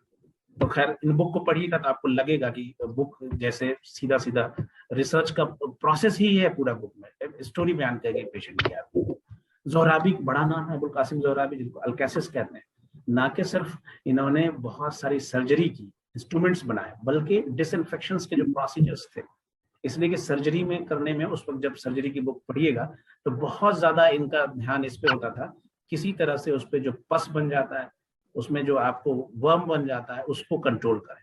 उसके लिए इन्होंने जो इंस्ट्रूमेंट्स होते थे, जो सर्जिकल रूम्स होता था, या फिर पेशेंट का और करने वालों का जो कर रहा होता है सर्जरी, उनके लिए डिसइंफेक्ट प्रोसेस का बहुत ज्यादा इन्होंने इस्तेमाल किया, टूल्स को ना के बल्कि रूम को डिसइंफेक्ट करने के लिए इन्होंने वेपर, धुनी, इस तरह की चीजों का इस्तेमाल किया, और डॉक्यूमेंटेड ये सारी चीजें। ये नहीं कि ये सारी चीजें अगर आप रिसेंट में आप देखना चाहते हैं तो ये एक फॉर्मूला है अजमलीन का, C20H26N2O2। अजमल खान ने जो रिसर्च करवाया था, तो इनके कुछ अल्कोलाइड्स निकाले इन्होंने जो है वो असरोल से, अजमलीन, अजमलान, अजमलिसीन, अजमलिनीन, 12-13 के आसपास ऐसे अल्कोलाइड्स हैं। इनिशियली ये बुर्गाडा सिंड्रोम होती है जिसमें वेंट्रिकल फिब्रिलेशंस होते हैं और ये अनकंट्रोल्ड होकर फिर ये मर जाते हैं। तो इनका बहुत बढ़िया रिसर्च था इस पे, और एक चीज जो इसमें बहुत अच्छी थी कि इन्होंने एग्जिस्टिंग साइंस की मदद की। सलीमुल जमा जिनसे इन्होंने काम करवाया वो बेहतरीन केमिस्ट थे। उसके बाद से हमारे कोलैबोरेशन बहुत कम होते चले गए। पोस्ट इंडिपेंडेंट एरा में जब हमारा काम हुआ तो उसमें एक इस तरह की मोनोपोली और सुपरमेसी हमारे अंदर डेवलप हो गई यूनानी वालों के अंदर कि हमने एग्जिस्टिंग साइंस से मदद लेना बहुत कम कर दिया। थीसिस आई और वो जैसे तैसे करके हम लोग कोई देखे नहीं, क्योंकि हमारे अंदर दिमाग में डेवलप ये सारी चीजें हो गई कि हम ही जो कर रहे हैं सबसे अच्छा है, दूसरा देख लेगा, कमेंट कर देगा। कमेंट को हम लोग हेल्दी तरह से नहीं ले पाए। ये एक फाइनेस्ट रिसर्च था यूनानी का जिसने पूरी दुनिया में इस चीज को मानी गई, और आप कहीं भी दुनिया, आप सिर्फ प्रोडक्ट अजमलीन, अजमलान या अजमलिसीन करके आप डालिए, सिर्फ प्रोडक्ट डालिए, आपको दुनिया की कम से कम 10 लैंग्वेज में इसके प्रोडक्ट्स आपको मिलेंगे अलग अलग। आप कभी गूगल पे डाल के देख लीजिए कि प्रोडक्ट। इस तरह के यूनिवर्सल रिसर्च जो है ना, पोस्ट इंडिपेंडेंट एरा में आना बंद हो गया। वजह सिर्फ इसकी यही हुई कि हमने कोलैबोरेशंस बंद कर दिया, हमने एग्जिस्टिंग साइंस से मदद लेना कम कर दिया, और जो सेल्फ क्लेम जीनियस का जो तगमा है ना, खुद अपने ऊपर हमने डाल दिया। ये तो चीजें हो गई रिसर्च की throughout the ages. 5-7 minute और लूंगा मैं आपका आज के दिन। उसके बाद हम अभी देखते हैं कि रिसर्च कहाँ जा रहा है। अभी हमारे पास रिसर्च के बहुत सारे इदारे हैं, 34 के आसपास 34 इदारे ऐसे हैं यूनानी के जो सिर्फ खालिसन रिसर्च करते हैं। इसमें से बड़ा नाम है सेंट्रल रिसर्च इंस्टीट्यूट ऑफ यूनानी मेडिसिन। उसी के फिर स्टेट के कुछ स्टेट कोऑर्डिनेटिंग इदारा होता है इनका, रीजनल रिसर्च इंस्टीट्यूट ऑफ यूनानी मेडिसिन। कई लोग इसमें काम, मसरूर ने काम भी किया है, जिन्होंने दिल्ली से किया है ये आपको यूजी, वो जानते होंगे, उनके आसपास उनके सीनियर इसमें काम कर रहे हैं। उसी के साथ जो बड़े इंस्टीट्यूट्स थे इसमें, Ajmal Khan tibia college, Karol Bagh tibia college, ठीक है, गवर्नमेंट यूनानी कॉलेज जो आपका यहाँ का है हैदराबाद का, वो इन लोगों ने पिछले 50 साल से रिसर्च को बहुत अच्छे तरीके से लोग रिसर्च करें, मतलब आप कह लें कि इनकी वजह से रिसर्च जिंदा है। फिर बाद में एंट्री होती है NIM की, 2005 के आसपास एंट्री होती है इंस्टीट्यूट के अंदर। आप खुद जानते होंगे, अगर आप यूनानी की समझ रखते होंगे कि NIM क्यों डिफरेंट है। अब तक जो रिसर्च हो रहा था, ऐसा इन्होंने क्या कर दिया, जबकि ऐसी कोई रिसर्च आपके सामने नहीं होगी जिसकी वजह से आपको लग रहा होगा कि पब्लिक में आ गई है, फिर भी आप डिफरेंस क्यों फील करते हैं NIM। यहाँ जो एग्जिस्टिंग रिसर्च इंस्टीट्यूट है, आप देखेंगे CCRM पे जो है, इसी रिसर्च में एक CRIU में, सेंट्रल रिसर्च इंस्टीट्यूट ऑफ यूनानी मेडिसिन, जो अब नेशनल रिसर्च इंस्टीट्यूट ऑफ यूनानी मेडिसिन स्किन डिसऑर्डर हो गया, वहां सिर्फ और सिर्फ विटलिगो पे काम करने के लिए, लाखों पेशेंट पे विटलिगो को ठीक करने के लिए डॉक्टर M.A. वहीद जो है उनको पद्मश्री मिला है। अजमल खान तिबिया कॉलेज में बहुत सारी थीसिस हो गई, कुलबाग में हुआ, JNTC में हो गया, अब तो कई इदारे आ गए। NIM किस तरह से डिफरेंस क्रिएट कर पाया, इसकी वजह कुछ मैं बताना चाह रहा हूँ। NIM पहला इंस्टीट्यूट है जिसने ट्रेनिंग करके कॉन्सेप्ट पे थीसिस करानी शुरू की, जबकि आप इनके टीचर्स को देखेंगे तो ये सारे वो टीचर्स हैं जो पूरे यूनानी दुनिया से रिजेक्टेड थे, जो मेन स्ट्रीम के कॉलेज में नहीं हो पाए, नए थे सबके सब। उसमें एक भी प्रोफेसर नहीं था जब NIM बना रेगुलर में, कुछ रीडर्स थे, अब बाकी सब के सब लेक्चरर थे। आधे टीचर ऐसे थे जिनको पहली बार गवर्नमेंट में जॉब मिली थी।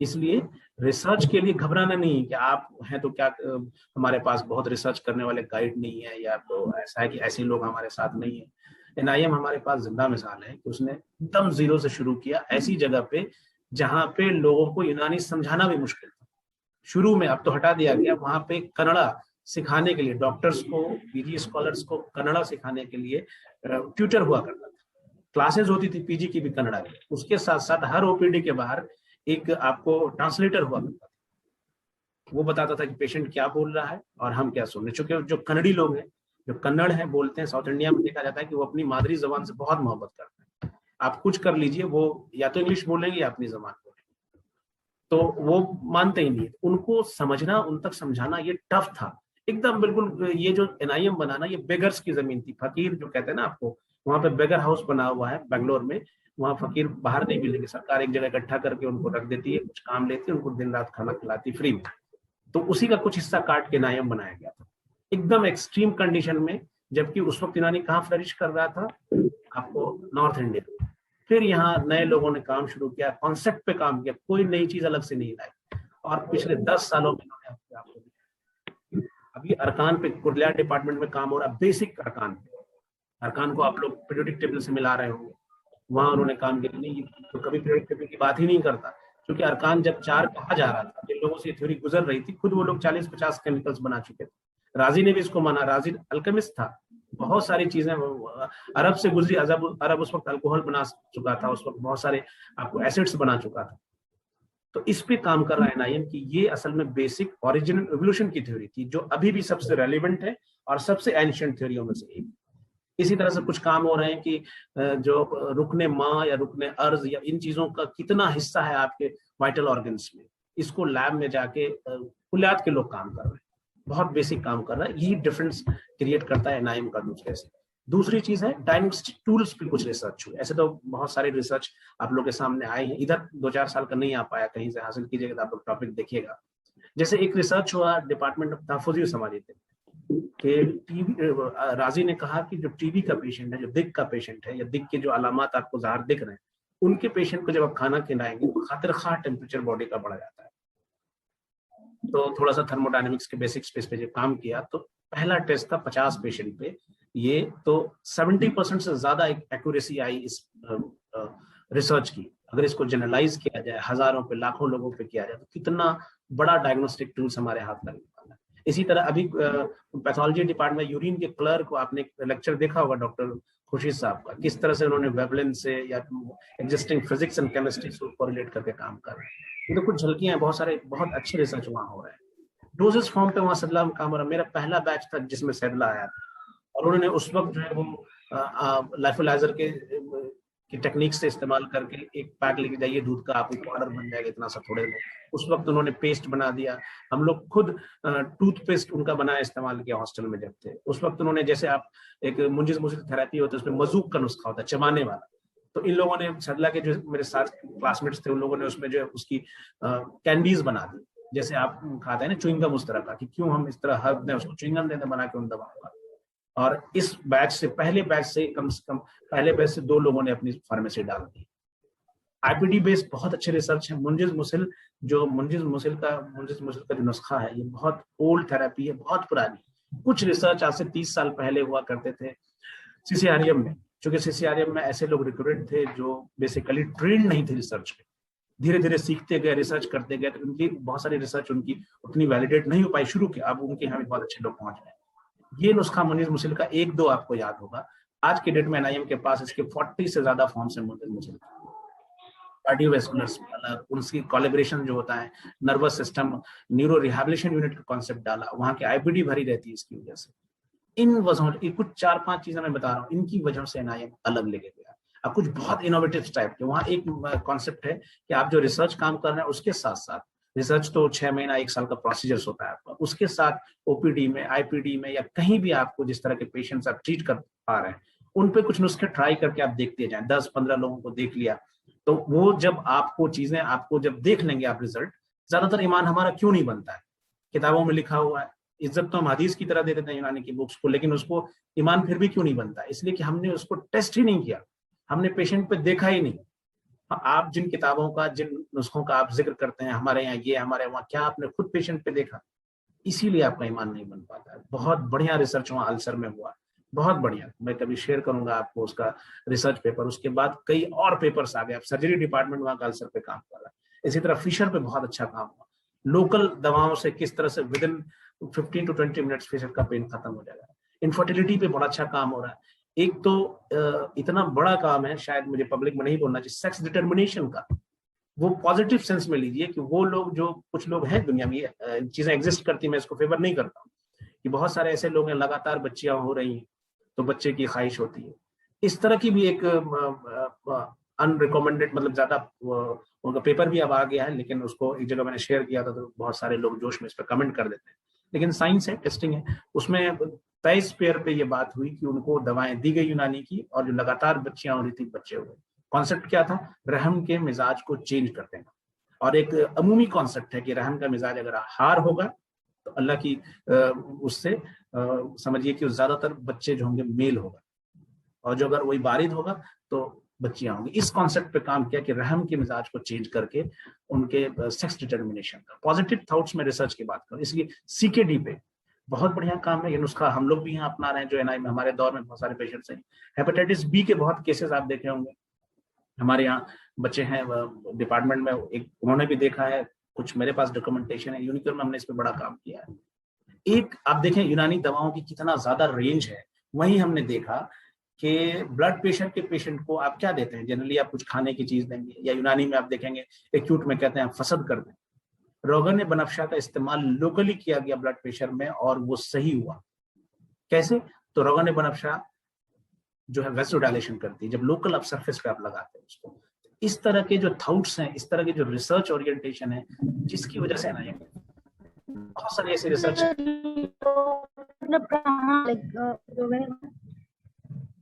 एक्सटर्नल एप्लीकेशन कहाँ, कैसे सर?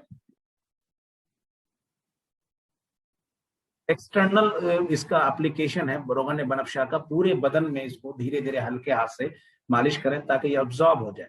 इसका काम है कि वेसोडाइलेशन करता है। वेसोडाइलेशन जैसे होगा ब्लड प्रेशर आपका कम होगा। तो इस तरह के आप बताएं एप्लीकेशंस का इस्तेमाल। आपको जब इब्न मरवान को पढ़िएगा तो उसने कहा कि प्रिवेंटिव ड्रग की उस बात कर रहा था कि जैसे ठंडा आ रहा हो तो आप जो फेनल ये होता है, आपको क्लोव होता है लौंग, इसके तैयार करना, इसका पेस्ट अगर आप दिमाग में हर 10 दिन पे लगाएंगे तो पूरी ठंडी में आपको नजला नहीं होगा। आप सोच लीजिए अगर इसको रोलिंग बना दें आप, जिस तरह से रोलिंग आपके बहुत सारे फ्रूट्स आते हैं या फिर स्प्रे टाइप की चीज आती है, कितना एप्लीकेबल है। तो हम लोग ये सुनते रहे, लेकिन एनआईएम इन चीजों को अप्लाई किया, इस वजह से वो हमसे डिफरेंस हुआ, कुछ इनोवेशंस आया, हम रिपुटेशंस बनाए इस इंस्टीट्यूट का। तो ये सारी चीजें हमारे पास अब इकट्ठा है। कौन इंस्टीट्यूट क्या कर रहा है, कितनी उनकी वैलिडिटी है, किस तरह के रिसर्च टॉपिक्स वो ले रहे हैं, किस तरह वो करवा पा रहे हैं। एड्स पे रिसर्च करा उन्होंने, हेपेटाइटिस बी पे सपोर्टिंग रिसर्च आया, ट्यूबरकुलोसिस पे उनके रिसर्च आए। फिर भी आपके मन में चीजें आ रही होंगी, इतने रिसर्च हुए तो मैं क्यों नहीं जानता, या कहाँ लोग इसको इस्तेमाल कर पा रहे हैं। तो मेरा सवाल ये भी है, पीएमसीएच में भी रिसर्च हो रहा है पिछले 50 साल से, वहां एप्लीकेबिलिटी वहां कहाँ, किन लोगों को आपने देखा कि पीएमसीएच की थीसिस जमा हुई और वो फिर रिसर्च में आ गया और वो पब्लिक में दवाएं चलने लगी? तो जब आप रिसर्च में आएंगे तब आपको पता होगा कि रिसर्च प्रोसेस में और सिस्टम में उन चीजों को आने में क्या मसले होते हैं, उस पर ध्यान करेंगे हम लोग।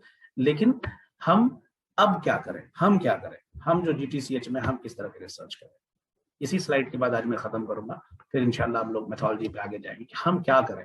आपके मन में भी आ रहा होगा कि what kind of research I should choose. जैसे शबाना ने कहा कि हमें ऐसी रिसर्च हो जो लॉन्ग लास्टिंग, एक ने कहा कि कम्युनिटी रिसर्च हो, एक ने कहा कि दवाएं कम करें, एक ने कहा कि रिसर्च ऐसी हो जिसमें जो रेसिस्टेंट डेवलप हो रहा है उसको उसका जवाब हम दे पाए, ज्यादा ह्यूमन रिसोर्स को इक्विप्ड कर सके। ठीक है, 5 मिनट और लेंगे, बस आप लोग सब्र कर लें। ठीक है, तो हम जो रिसर्च करेंगे उसमें कुछ मेरे थॉट्स हैं, आपके थॉट्स भी शायद इससे मिलेंगे। रिसर्च मस्ट बी विजिबल, मतलब वो दिखना चाहिए। किस तरह से दिखना चाहिए? जो करंट सिचुएशन है, ह्यूमैनिटी को इनएविटेबल है, आने वाले हैं, या जो चीजें ज्यादा इफेक्ट कर रही हैं उस पर रिसर्च होना चाहिए। अभी सबसे बड़ी दिक्कत क्या है? अभी अगर थोड़े दिन के लिए देखें तो अभी आप देख रहे हैं कि वबा है। सीसीएम का कैरिकुलम एक आ गया है एडवाइजरी कि आप रिसर्च करें, उसमें बाकायदा 2-3 लाइन उन्होंने लिखा है, मैं कल शेयर करूंगा, एक ग्रुप में आज शेयर कर दूंगा कि रिसर्च किस तरह से टॉपिक्स आप चूज करें। सीसीएम ने भी बात कह दी कि आप कोविड पे चूज कीजिए। दूसरा, इनएविटेबल, आप फोरसाइटेडनेस होनी चाहिए कि जो चीजें आने वाली, जैसे दुनिया में सबसे बड़ा मसला अब हो रहा है आपको नॉन कम्युनिकेबल डिजीज का, उन चीजों को चूज किया। वेलनेस का कॉन्सेप्ट आ गया, लोग अब बीमारी से ठीक होने वाला मसला खत्म हो गया, बहुत लोग ठीक हैं। हम किस तरह से बेहतर लाइफ जी सकें अपनी सेटिंग्स में, जॉब्स करते हुए, ट्रेवल करते हुए, मदरहुड को एंजॉय करते हुए, स्कूल्स में सारे स्पोर्ट्स को एंजॉय करते हुए, इन सारी चीजों पे आपको रिसर्च करना पड़ेगा। कम्युनिटी बेस्ड रिसर्च होना चाहिए ताकि आप ज्यादा से ज्यादा लोगों को आप खिदमत दे सके। आपको या आप पे, यानी आपके सिस्टम पे पैसा तब तक लगता रहेगा सरकार का जब तक कम्युनिटी के लिए बेनिफिट हो गया। आज तक हम पे पैसा सिर्फ इसलिए सरकार लगा रही है कि हमारी विरासत बहुत तगड़ी है, हमारे पास बहुत सारे खजाने हैं। आपने सुना होगा कि 3 लाख नुस्खे इकट्ठा किया, जिसमें 2 लाख प्लस सिर्फ यूनानी का पूरे आयुष में। ये चीजें हैं जो अभी अब तक आपको दे पा रही है। ठीक है, लेकिन अब हमको, कब तक हम लोग अपने पुरखों की चीजों को बजाते रहेंगे? हमको अब रिसर्च का मौका मिला है तो हम ऐसे काम करें जो तुरंत इमीडिएटली कम्युनिटी को हम रिटर्न दे पाए, या उनके जो बड़े मसले हैं उसको हम आंसर कर सकें। ठीक है, तीसरी चीज लॉन्ग लास्टिंग होना चाहिए। ऐसा काम, बहुत सारे रिसर्च लोग बहुत जल्दी में होते हैं, 10 पेशेंट पे ये देखा, खत्म हो गया, चले गए, अपना भी यकीन नहीं बना, कोई देख भी नहीं रहा, थीसिस रखा गई। सबसे ज्यादा आजकल में बदनाम जो रिसर्च है, 10 पेशेंट लिया, 20 पेशेंट लिया, उस पर एक दवा टेस्ट किया, निकल गया। आप खुद देखेंगे यूनानी में अभी जो इंस्टीट्यूट्स का हमने नाम लिया, उसमें ज्यादातर ये होता है, हर दूसरा आदमी उठा लेता है डायबिटीज सही करने का जिम्मा। आपने डायबिटीज पर हाइपोग्लाइसेमिक ड्रग ले लिया, कहाँ लिखा हुआ यूनानी में कि हाइपोग्लाइसेमिया उसूल इलाज है डायबिटीज का? कॉन्सेप्ट आपने लिया मॉडर्न का, दवा उठा ली यूनानी की। इसलिए आपकी लॉन्ग लास्टिंग आपकी रिसर्च नहीं होती है। लॉन्ग लास्टिंग रिसर्च अगर थोड़ा सा वाइजली आप सोचें तो you have to go for the basics. चाहे आप कुल्लियात में बात करें, चाहे मौलजात में बात करें, चाहे आप हिफ्ज़ान सेहत की बात करें, अदविया, रिसर्च के मामले में अदविया से ज्यादा वैरायटी किसी के पास नहीं है। आप बेसिक कॉन्सेप्ट बात करेंगे, सबके पास वैरायटीज। आप क्यों इसी में लगे होते हैं कि 20 पेशेंट में फला नुस्खा हम टेस्ट करने हैं, तो उसको भी कीजिए। आप इस पे क्यों नहीं काम करते कि हम अपनी थ्योरीज को, अपने रेजिमेंट्स को हम एसओपीज डेवलप कर लें? आप खुद सवाल करते हैं ना कि अरे कितना हिजामा कर रहे हैं, इस पे बस ब्लाइंडली लोग किए जा रहे हैं। आप उसमें से एक बनिए कि पहले ही आपकी थीसिस हो जो उसकी एसओपी डिसाइड करे, स्टैंडर्ड ऑपरेटिव प्रोसीजर्स। इसी पे तो चल रहा है पूरा मॉडर्न। आप एक ऐसा प्रोसीजर जो कोई भी आंख बंद करके उसको फॉलो करे तो वो सही उसका रिजल्ट दे। चाहे आप लीचिंग का कर लीजिए, चाहे आप फर्स्ट का कर दीजिए, आपके पास बेहतरीन 2 लैब है इस कॉलेज में, आप कर सकते हैं। एक बड़ा हिस्सा, जैसे मैंने बताया आपको, नॉन कम्युनिकेबल डिजीजेस का है। इसमें 70% दुनिया के लोग नॉन कम्युनिकेबल डिजीज से पीड़ित हो रहे हैं। आपका क्या हिस्सा है? अभी पूरे भारत में अगर 100% आयुष की बात करेंगे तो 2% भी यूनानी नहीं, मतलब 20% मुसलमान को भी आप कवर नहीं कर पा रही है आपके रेंज। आप सोच लीजिए, अगर 50 आपका 2% से सिर्फ 10% बढ़ जाए, 2% में 46 इंस्टीट्यूट्स हैं, 150 से 200 पीजी स्कॉलर्स हैं। अगर ये 10% हो जाए, इसका 10 गुना कर दीजिए, 646 है ना, 500 के आसपास आपके इंस्टीट्यूट्स हो जाएंगे। इसलिए आपकी रिसर्च ऐसी होनी चाहिए जो हमेशा मैक्सिमम को देखिए। आप बड़ी चीज के पीछे जाइएगा तभी आपको पैसे भी आएंगे, तभी आपको नाम भी मिलेगा और आपकी वैलिडेशन भी होगा। एल्डरली केयर आप देख रहे हैं कि लोगों को की जो लाइफ एक्सपेक्टेंसी बढ़ गई है, ज्यादा दिन तक जिंदा रह पा रहे हैं, उनको पैसे बहुत है। बहुत सारे लोग हैं जो विदेश में शिफ्ट हैं, आपको कॉल करेंगे कि यार डॉक्टर में मम्मी पापा को एडमिट कर लो, पैसे मैं आपको ट्रांसफर कर दूंगा, बस आप केयर अच्छे से करो। आपके यहाँ भी एक यूनिट बन रहा है जिसमें ऊपर जो बन रहा है यूनिट, उसमें 20 बेड एल्डरली जेनेटिक केयर के नाम से बनाया गया, जिसमें इस तरह से बनाया जा रहा है कि दो बेड का एक रूम हो, इसमें एल्डरली रहे, उसमें अलग से उनके जो कॉन्सेप्ट है यूनानी में कि उनके लिए पेपर आए, उनका अलग किचन बनाओ, इस तरह के कॉन्सेप्ट इंशाल्लाह। एक बड़ा आपका हिस्सा है मदर एंड चाइल्ड केयर का। सबसे ज्यादा पब्लिक हेल्थ में या फिर रूरल एरिया में जो पैसा गवर्नमेंट दे रही है इसी पे दे रही है, बच्चों के लिए, चाहे उसके खाने के लिए हो, उनकी दवाई का हो, वैक्सीनेशन हो, मदर्स के लिए हो। यही 2 पैरामीटर्स है जो आपके हेल्थ को डिटरमाइन करते हैं, मदर एंड चाइल्ड की मोर्टिलिटी या मॉर्बिडिटी। इस पे अभी तक हमारी थीसिस नहीं आई, रॉबस्ट थीसिस आनी चाहिए इस पे कि किस तरह से हम इनको एनसी केयर में, पोस्ट प्रेगनेंसी में या फिर पोस्ट डिलीवरी के बारे में, कॉर्ड केयर कैसे हो, न्यूनेटल केयर कैसे हो, मदर्स का केयर कैसे हो, किस तरह से उनके बॉडी को पोस्ट डिलीवरी रिगन करने में एक्सरसाइज, हमारी दवाएं, लोकल पेस्ट इस्तेमाल हो और उसको ज्यादा विजिबल बना सकें। आप जब बुक को पढ़ेंगे तो मैं यकीन करता हूँ कि सबसे ज्यादा आपका रिसर्च अगर आप कर पाएंगे, सबसे ज्यादा अगर यूजी में पीजी में आने का मजा ले पाएंगे, तो आप बुक्स पढ़ें सिरिनानी की। शुरू में 2-4 दिन बहुत दिक्कत होगी, उनके अलग अलग अंदाज है लिखने वालों के। इंदुलिस वाले जो लिखेंगे वो इब्न सीना को से अलग अंदाज होगा, जो आप नजमुल गनी को इनको देखेगा इनका अलग अंदाज है। जो पहली ऑर्गेनाइज बुक अरबी में आई आपको ये वाली फिरदौसुल हुकमत, उसका अलग अंदाज है। बहुत छोटे छोटे नुस्खे हैं उसके। तो बुक्स पढ़िएगा तो इंशाल्लाह ये सारी चीजें धीरे धीरे हल होगी। इस पे भी हम लोग आगे लेक्चर में जॉब ओरिएंटेड चीजें, मतलब ऐसा काम आप करें कि आपके सिस्टम के लोगों का इंकल्केशन हो सके। जैसे आपने कोई पब्लिक हेल्थ पे चल रहे प्रोग्राम्स में कोई काम कर लिया, वेलनेस पे आपने यूनानी क्या कर सकता है, तो वेलनेस में जो अभी रिक्रूटमेंट हो रहा है 18,500 सेंटर्स खुलने हैं वेलनेस के, उसमें आपकी भी रिक्रूटमेंट आपको बताना है। आपकी सेंट्रल टीम या जो भी टीम ऊपर नहीं बता पाई इसलिए आप अभी उसमें नहीं, ना कि आपके सिस्टम के लोग ज्यादा इनकल्केट हो पाएंगे। अभी आप देख रहे हैं कि अभी जो रिसर्च चल रहा है, अभी 4-5 आयुर्वेदिक, ऐसे तो हर आयुर्वेदा के, होम्योपैथी के, यूनानी के, सिद्धा के चीजों पे रिसर्च चल रहा है। परसों आयुष मिनिस्टर ने रिलीज किया एक आयुष 64 और एक सिद्धा का की दवा उन्होंने की है, जबकि मुलेठी पे, गिलो पे और तीसरे एक है अश्वगंधा पे, इस पे भी रिसर्च चल रहा है। उन्होंने कहा कि यूनानी पे भी रिसर्च चल रही है, लाखों पे रिसर्च चल रही है, वो जल्दी दवा आ जाएगी। 1 महीने के अंदर आप देखेंगे कि आपका ब्रांड भी मार्केट में आएगा। आयुष 64 डिस्ट्रीब्यूशन के लिए आ गया है। अभी जितने भी होम क्वारंटाइन है, जो आइसोलेशन है, सबको आयुष 65 मिलेगा। 1 महीने के अंदर मिलना शुरू हो जाएगा। तो रिसर्च हो गया है। जब आपने रिसर्च किया, आईसीएमआर के साथ मिलकर किया, भारत की टॉप एजेंसी के साथ जब मिलकर आप रिसर्च कीजिएगा तो आप ना कहने की बात ही नहीं रहेगी। ज्यादा लोगों पे आप उसको टेस्टिफाई कीजिएगा तो कोई आपको ना कहेगा ही नहीं। ठीक है, तो आयुष 64 आ रहा है, आपको यूनानी दवाएं आएंगी। इसलिए जब इस तरह के आप जॉब ओरिएंटेड टॉपिक्स लेंगे ना, ये पब्लिक हेल्थ में होने वाली या जेनेटिक केयर पे, नॉन कम्युनिकेबल डिजीज पे, एमसीएच पे लेंगे, तो ये ना कि सिर्फ और सिर्फ सिस्टम के लोग उसके बेसिस पे कहीं पे दे के कहेंगे हमारे यहाँ भी मामला है, हमको भी जॉब मिलो। साथ साथ पीजी के बाद जो एक खला होती है, जिनको जॉब है वो तो रिटर्न चले जाएगी, आप लॉन्ग टर्म प्रोजेक्ट्स पे काम कर सकते हैं। उस पर ऐसे प्रोजेक्ट्स होते हैं कि अगले 10 साल 20 साल जो आप जॉब में कमाएंगे उससे बढ़िया आपको रिटर्न देगा। जिस तरह आप म्यूरल या एक्स्ट्रा म्यूरल रिसर्च आप डिजाइन कर सकते हैं, तो आप खुद के लिए भी सोचें कि हम ज्यादा से ज्यादा उसमें लग सकते हैं, इस तरह की रिसर्च हमने। और एक जो सबसे बड़ी चीज गवर्नमेंट डिग्री कॉलेज में टॉपिक देखते हुए आप लोगों को देखना चाहिए, you must focus on the state. आपके स्टेट में बहुत सारी बीमारी ऐसी है जो बहुत ज्यादा है और वो आपको दूसरे स्टेट से ज्यादा भयावह रोल में, जैसे अभी तो आपने जापानीज इंसेफ्लाइटिस सुना होगा और कोविड तो है ही।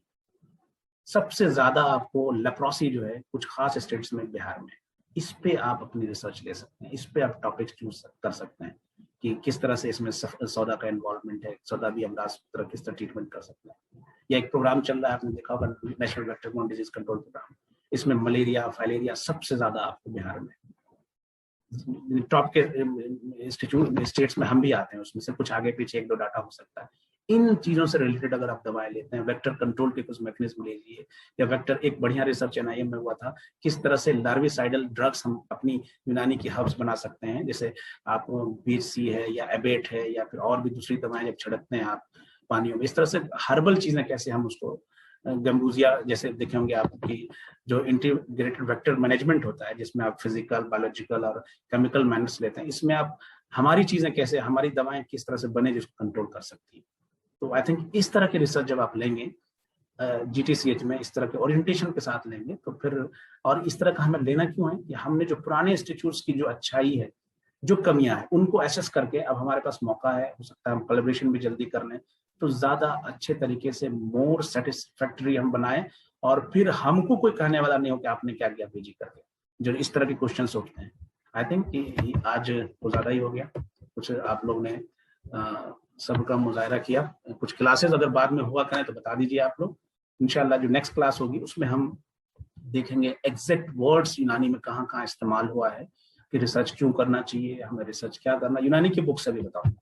उसी क्लास में फिर हम टाइप ऑफ रिसर्च वगैरह जो टॉपिक्स है बहुत ज्यादा लेंदी नहीं है, वो तो कुछ क्लासेस में इंशाल्लाह हो जाएंगे, किस तरह के रिसर्च के टाइप्स हैं, उसमें से आप क्या क्या टाइप्स आपके लिए होगा, क्लिनिकल रिसर्च कैसे होने चाहिए, ऑब्जर्वेशनल कैसे हो, डिस्क्रिप्टिव कैसे हो, या फिर आपको नॉन क्लिनिकल रिसर्च कैसे हो, कैसे आप क्वेश्चनर बेस्ड रिसर्च हो, आपके एथिकल क्या उसकी टेस्टिंग होनी चाहिए, या फिर हाइपोथेसिस को कैसे आप टेस्ट करेंगे, ये सारी चीजों को इंशाल्लाह हम लोग नेक्स्ट क्लास में लेंगे। आज की क्लास को लेकर कुछ सवाल आपके मन में बन रहे हैं, आप सवाल करें। और एक चीज मैं रिक्वेस्ट करूंगा कि हम लोग खुद अपने आप में एक जो PG टीचिंग है वो रिसर्च का एक पार्ट है, ठीक है। इसमें मैं इनवाइट करूंगा कि आप लोग ज्यादा से ज्यादा क्वेश्चन पूछें, मुझे नहीं आएगा पढ़ के, हम लोग पढ़ के फिर से उस क्वेश्चन को ढूंढेंगे। हर सवाल का जवाब हमारे पास हो, आपके पास हो, जरूरी नहीं है। इसलिए क्लास को मोर ओवर हम लोग थोड़ा सा इंटरेक्टिव बनाएं, ज्यादा साइलेंटली रहेंगे तो फिर ये मौका नहीं आएगा, ठीक है। तो ये मौका दोबारा रिटर्न नहीं आएगा कि हम लोग फिर ये एक भी क्लास जो गुजर गई वो दोबारा नहीं आएगी। इसलिए थोड़ा सा इंटरेक्टिव बनाएं, इंशाल्लाह सवाल करें, ताकि मुझे भी लगा बहुत सारी चीजें छूट रही हैं मुझसे, या आप कुछ ऐड ऑन करें इसमें। ज्यादातर PG स्कॉलर से यही उम्मीद की जाती है कि बहुत सारी चीज आप ऐड ऑन करें।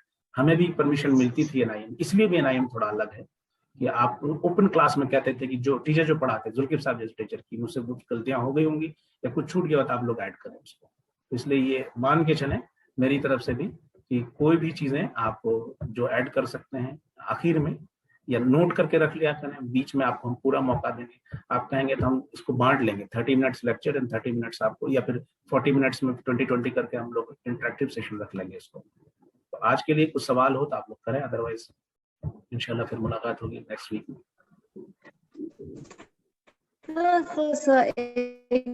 डाउट इंशाल्लाह। हेलो, थोड़ा सा आप वो सही कर लें, नेटवर्क आपकी आवाज अलर्ट आवाज आ रही है। हेलो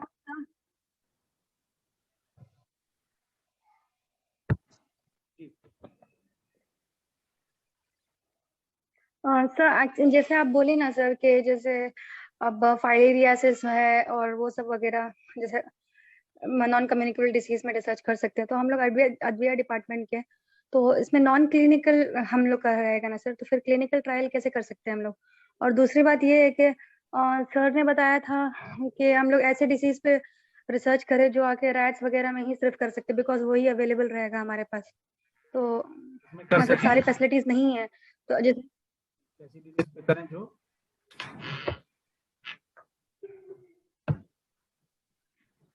क्या कहा था, सेकंड क्वेश्चन आपका क्या था? सर ने बताया था, जैसे हम लोग जब क्लास में अटेंड कर रहे थे तो सर ने बताया था कि हम लोग हर टाइप के डिसीज कुछ भी हम लोग सेलेक्ट नहीं कर सकते हैं। जैसे मेरा मतलब मेरा ये था कि मैं गैस्ट्रिक अल्सर पे वर्क करूं, तो सर ने बताया कि वो गैस्ट्रिक अल्सर पे मोस्टली नहीं इंड्यूस कर सकते, बिकॉज वो रैट में इंड्यूस करना थोड़ा मुश्किल हो जाएगा और उस तरह की फैसिलिटी हमारे पास नहीं है। और जैसे आपने फाइलेरियासिस के बारे में बताया, तो ये भी मेरे पास आके मतलब बहुत सारे हमारे गांव में भी बहुत सारे केसेस हैं सर, जिसमें फाइलेरियासिस में बहुत से लोग इन्वॉल्व हैं और डे बाय डे वो बढ़ते ही जा रहा है। तो उस तरह की डिसीजेस पे हम लोग कैसे काम कर सकते हैं सर, जबकि हम लोग को सिर्फ रैट्स वगैरह में हम लोग ट्रायल कर सकते हैं, तो उसमें कैसे इंड्यूस करेंगे और उसका कैसे इफेक्ट देखेंगे सर? सवाल सही है आपका। मैं ये कह रहा था कि सिर्फ अद्विया में रैट पे काम करें, ये कहीं नहीं है। अद्विया की आप डायरेक्ट अद्विया क्लिनिकल रिसर्च पे भी जा सकते हैं, ठीक है। दूसरे बहुत सारे क्लेम्स इस पे आ भी रहे हैं कि जो दवाएं हम लोग हमारे यहाँ ऑलरेडी रिसर्च हो चुकी है, ह्यूमन ट्रायल पे 2000 साल से 1000 साल चल रही, उस पर रैट पे जाने की क्या जरूरत है? और सरकार ने खुद इसको छूट दे रखी है हम लोग को कि हाँ, रैट पे, एनिमल्स पे या विस्टर रैट पे जो आप काम कर रहे हैं, उसका ज्यादा, मेरे हिसाब से ज्यादा बेनिफिट ये है कि उसकी आपको जो टॉक्सिसिटी है या उसका साइड इफेक्ट्स है या फिर डोज वेरिएबिलिटी, इसके लिए तो टेस्ट ज्यादा अच्छा है। लेकिन सिर्फ रैट ना होने की वजह से रिसर्च आप अद्वियाम नहीं कर सकते। मैंने कहा कि आप क्लिनिकल रिसर्च पे कर सकते हैं, दवाओं की तशखीस, दवाओं के डोजेज फॉर्म पे आप काम कर सकते हैं। प्रिवेंटिव ड्रग्स पे अभी तक आप कोई काम नहीं हुआ है, आपको सर्जिकल ड्रग्स पे कोई काम नहीं हुआ है। वो दवाएं जो ओल्ड एज के लिए आपको दवाएं मुफरद या मुरक्कब काम कर, नॉन कम्युनिकेबल डिजीज में कौन दवाएं होनी चाहिए, ठीक है। दो चीजें बहुत ज्यादा लोगों को अट्रैक्ट करती है, क्लिनिकल रिसर्च, कुछ पेशेंट पे हम देख लें, और दूसरा है वो आपको, जैसे मैंने कहा कि रेट वाले पे, यानी कि जो आप एक्सपेरिमेंट करते हैं, प्री क्लिनिकल रिसर्च है।